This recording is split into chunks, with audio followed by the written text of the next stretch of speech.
Salam sejahtera Malaysia. Satu lagi pendedahan terbaru. Pengerusi PAC, Sangga Zahidah Midi. Laporan disediakan berdasarkan dokumen dan keterangan. Nombor 1.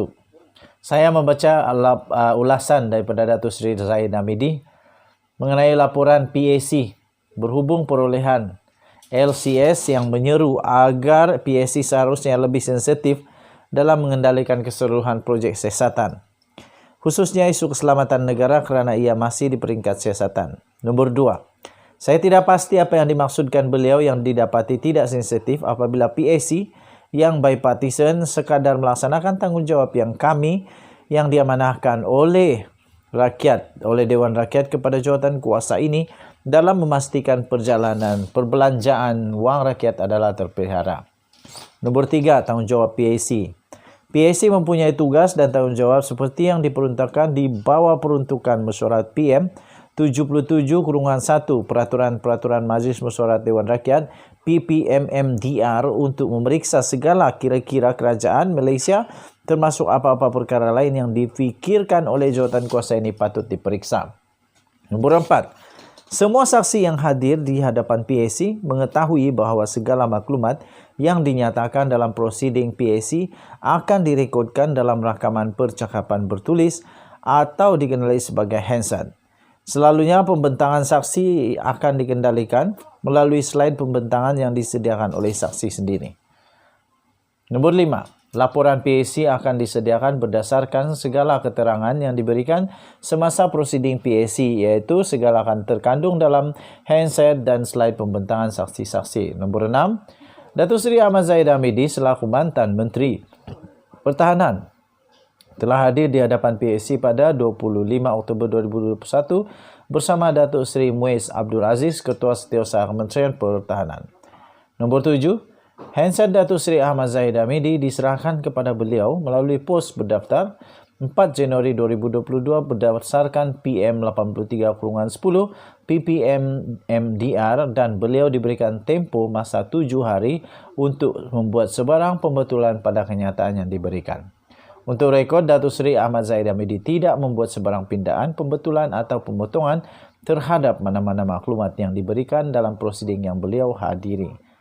Sekiranya mana-mana Hansard yang mempunyai sebarang isu sensitif melibatkan kepentingan dan keselamatan negara dan dicadangkan untuk pindaan atau pemotongan oleh saksi, PAC akan berbincang sama ada hendak membenarkan permohonan tersebut termasuk mendapatkan pandangan undang-undang daripada Jabatan Peguam Negara yang turut hadir dalam setiap prosiding PAC sebagai ex officio PAC.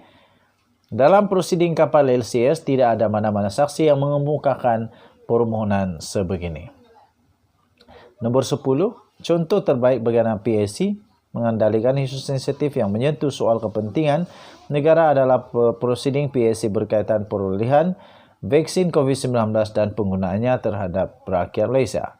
Nombor 11. Tanpa prejudis kepada kebebasan PAC dalam melaksanakan tanggungjawab, PAC telah mencapai persetujuan dengan saksi iaitu YB Khairi Jamaluddin, Menteri MSTI ketika itu, supaya harga perolehan vaksin COVID-19 dikeluarkan daripada Hansard selepas harga tersebut dimaklumkan kepada PAC.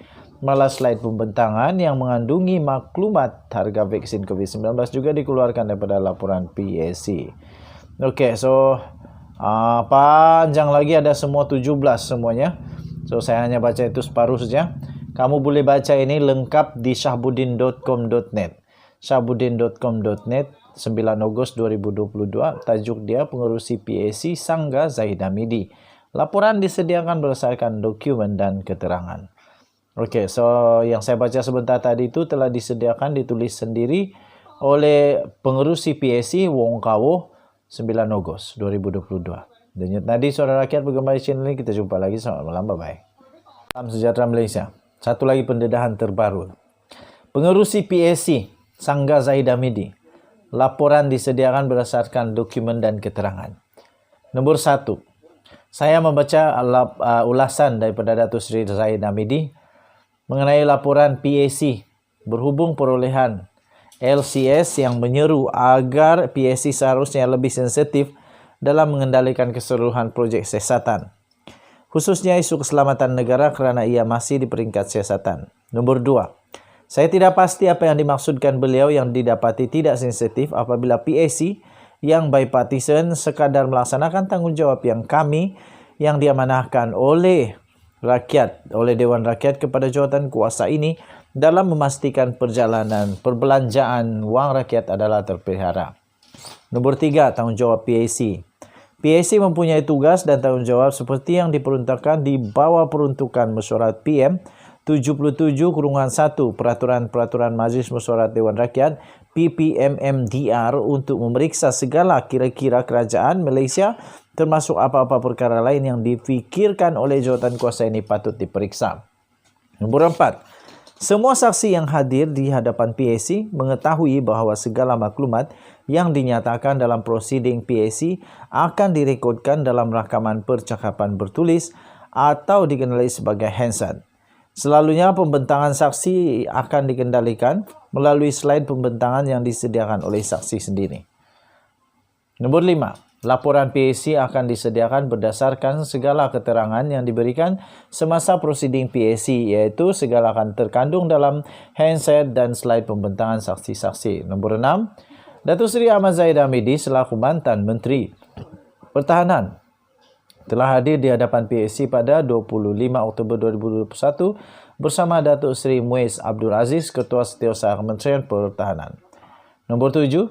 Hansard Datuk Seri Ahmad Zahid Hamidi diserahkan kepada beliau melalui pos berdaftar 4 Januari 2022 berdasarkan PM 83/10 PPM MDR dan beliau diberikan tempoh masa 7 hari untuk membuat sebarang pembetulan pada kenyataan yang diberikan.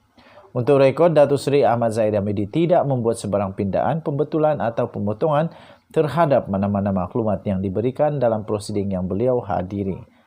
Sekiranya mana-mana Hansard yang mempunyai sebarang isu sensitif melibatkan kepentingan dan keselamatan negara dan dicadangkan untuk pindaan atau pemotongan oleh saksi, PAC akan berbincang sama ada hendak membenarkan permohonan tersebut termasuk mendapatkan pandangan undang-undang daripada Jabatan Peguam Negara yang turut hadir dalam setiap prosiding PAC sebagai ex officio PAC.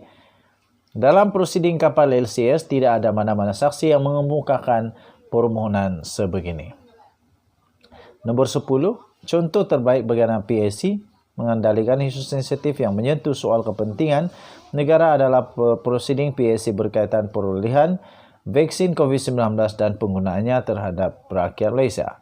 Nombor 11, tanpa prejudis kepada kebebasan PAC dalam melaksanakan tanggungjawab, PAC telah mencapai persetujuan dengan saksi iaitu YB Khairi Jamaluddin, Menteri MOSTI ketika itu supaya harga perolehan vaksin COVID-19 dikeluarkan daripada Hansard selepas harga tersebut dimaklumkan kepada PAC. Malah slide pembentangan yang mengandungi maklumat harga vaksin COVID-19 juga dikeluarkan daripada laporan PAC. Okey, so panjang lagi ada semua 17 semuanya. So saya hanya baca itu separuh saja. Kamu boleh baca ini lengkap di syahbuddin.com.net.